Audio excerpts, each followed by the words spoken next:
Senior सहाफ़ी और तजिया कार नुसरत जावेद के मुताबिक अमरीका और इसराइल ने बाहम मिलकर ईरान के रहबर आला और supreme commander Ayatollah Syed Ali खामनाई को 28 फरवरी और 1 मार्च की दरमियानी रात शहीद कर दिया था। इनकी तदफीन के लिए मगर 4 महीने इंतजार हुआ। कामिल 7 दिन इनकी आखिरी रसूमात के लिए वक्फ थे, जिनके दौरान इनके जस्ते खाकी को तेहरान से कुम और वहां से नजफ और करबला जाने के बाद बिलाखिर मशहद पहुंचा दिया गया। मेरे कई दोस्तों का ख्याल था कि सोग के 7 तवील दिन खत्म हो जाने के बाद ईरान और अमरीका के बाहमी मामलात मुसलसल मुज़ाकरात की बदौलत दायमी अमन की जानिब बढ़ना शुरू हो जाएंगे।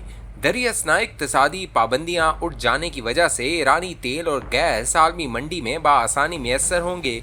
इनकी फ़रोग से जमा हुई रकूम ईरानी मईशत को तेज़ी से बहाल करती हुई दुनिया के बाज़ारों में भी रौनक लगा देंगी। आलमी उमूर का माहिर नहीं हूँ, ज़ात का रिपोर्टर होते हुए मगर मामलात को मुख्तलिफ जावियों से देखने की कोशिश करता हूँ। अदब और सकाफत का आजिज़ तालिब इल्म होते हुए मिस्र रहा कि ईरान की अशराफिया और अवाम अपनी सोच के इज़हार के लिए बराह रास्त अल्फाज नहीं अलामतों और इश्तिहारों पर इन्हसार के आदी हैं। आलमी तौर पर मकबूल तज्जियों के बरक्स तेहरान में नमाज जनाजा अदा हो जाने के बाद अवाम के जम्मे गफीर ने इंतकाम का विर्द शुरू कर दिया। बतदरीज स्याह मातमी झंडों की जगह ताबूत बरदार अफराद के गिर्द सुर्ख परचम कसीर तादाद में लहराने लगे। सुर्ख परचमों की नुमाइश खून का बदला खून से लेने की ख्वाहिश का भरपूर इजहार था। आयतुल्लाह अली खामनाई का कत्ल बुलाकर मामलात को मामूल पर लाने की ख्वाहिश होती तो इनके जानशीन आयतुल्लाह मुश्तबा खामनाई अपने वालिद की तदफीन के आखिरी मराहिल के दौरान चंद लम्हों के लिए मंजर आम पर आ सकते थे। खामनाई का जस्ते खाकी लहद में उतारने तक इनके फर्जन की अवाम और कैमरों से दूरी वाज़े अंदाज में ये इंदिया दे रही थी कि वो ईरान को बदस्तूर हालत जंग में जकड़ा हुआ देख रहे हैं। तदफीन की रसूमात खत्म हो जाने के बाद हफ्ते की सुबह ईरान के सरकारी मीडिया के एक गिरोह ने इस इम्कान का इशारा दिया कि आयतुल्लाह मुश्तबा खामनाई कुम में नमाज मगरिब या इशा की इमामत करते हुए मंजर आम पर आ सकते हैं। ये खबर छपने के एक ही घंटे बाद पैगाम मगर ये मिला कि इनकी जानिब से तहरीर किया एक बयान मंजर आम पर लाया जाएगा। हफ्ते के रोज इनके पैगाम का शिद्दत से इंतजार इसलिए भी हुआ क्योंकि अमरीका मुतकाजी था कि हफ्ते ही की शाम ईरान वाज़े अल्फाज में दुनिया को यकीन दिलाए कि वह अपनाए हुर्मत से हुई बहरी तिजारत में कोई रखना नहीं डालेगा। हफ्ते की सह पहर लेकिन आयतुल्लाह मुश्तबा खामनाई का जो तहरीरी पैगाम मंजर आम पर आया, इसमें ऐसी यकीन दहानी नहीं करवाई गई। ईरान के रूहानी रहनुमा और सुप्रीम कमांडर का पैगाम बल्कि दुनिया को ये बताने को मैसर रहा कि 7 रोज़ा रसूमात तदफीन के दौरान ईरानी अवाम की बेपनाह तादाद ये मुतालबा कर रही थी कि आयतुल्लाह सैयद अली खामनाई के कातलों को कैफरे किरदार तक पहुंचाया जाए। इनके फर्जंद और जानशीन ने मस्कूरा मुतालबे का जिक्र करते हुए बदला लेने का अहद बांधा। अवाम को यकीन दिलाया कि खामनाई के कातलों को इनके बिस्तर में फितरी मौत नसीब नहीं होगी। आयतुल्लाह मुश्तबा खामनाई की जानिब से जारी हुए तहरीरी बयान को बगौर पढ़ने के बाद नाकाबिले इलाज सादा लो अफराद ही ईरान और अमरीका के माबैन दायमी अमन के हुसूल के लिए मुज़ाकरात की बहाली की उम्मीद बरकरार रख सकते हैं। सदर ट्रंप या अमरीकी वजारत खारजा ने मुश्तबा खामनाई के पैगाम पर तबसरा आराई से होरेस किया।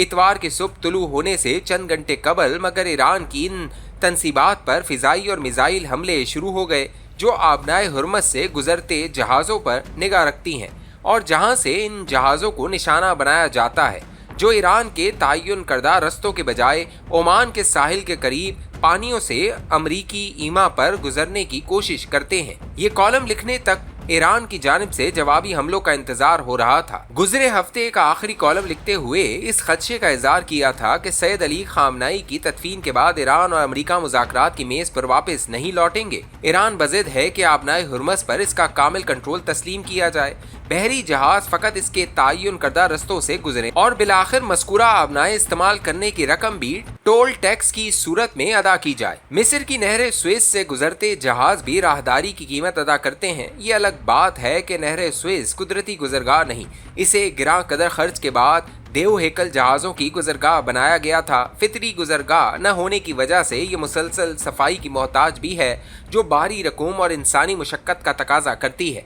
आबनाए हुर्मस नहर सुइस के मुकाबले में सदियों से फितरी गुजरगाह की सूरत ही इस्तेमाल होती रही है। ईरान और ओमान के साहिल से कुर्बत की बदौलत वो इन दोनों की मुश्तरका मिल्कियत तस्वुर की जाती है सदियों से, मगर इसे कुदरती गुजरगाह तस्लीम करते हुए आलमी तिजारत के लिए हर मुल्क के बहरी जहाज के लिए खुला रखा गया। ईरान गुज़िश्ता कई सदियों से मौजूद इस रवायत को रवां बरस के मार्च में हुए अमेरिका और इसराइल के हमलों के बाद तस्लीम करने को तैयार नहीं है। आबनाए हुर्मस पर हक मलकियत जतलाते हुए वो अमेरिका और इसराइल की मुसल्लत करदा जंग का खमियाजा वसूल करना चाह रहा है। अमेरिका इसका दावा तस्लीम कर ले तो तेल और गैस से मालामाल खलीजी ममालिक खुसूसन कतर, कुवैत और बहरीन अमेरिका को अपना सिक्योरिटी गार्ड तस्लीम करने में दुश्वारी महसूस करेंगे। ईरान खलीज की वाहिद सुपर ताकत की हैसियत इख्तियार कर लेगा और खलीजी ममालिक खुद को इसका अब्दी मोहताज महसूस करेंगे। आबनाए हुर्मस के जरिए हुई बहरी तिजारत का दौरे हाजिर के वाहिद सुपर ताकत होते हुए अमेरिका हतमी निगहबान रहा है। इससे कबल तकरीबन 100 से ज्यादा बरस तक बरतानिया को यह इजारा मैसर रहा। दूसरी आलमी जंग के बाद इसने यह इजारा रजाकाराना तौर पर अमेरिका के सुपुर्द कर दिया और अमेरिका इसे ईरान के हवाले करने को आमादा नहीं है। अब भरपूर जंग ही ये फैसला करेगी कि आबनाए हुर्मस से हुई बहरी तिजारत का हतमी इजारादार और जामिन कौन होगा, अमेरिका या ईरान।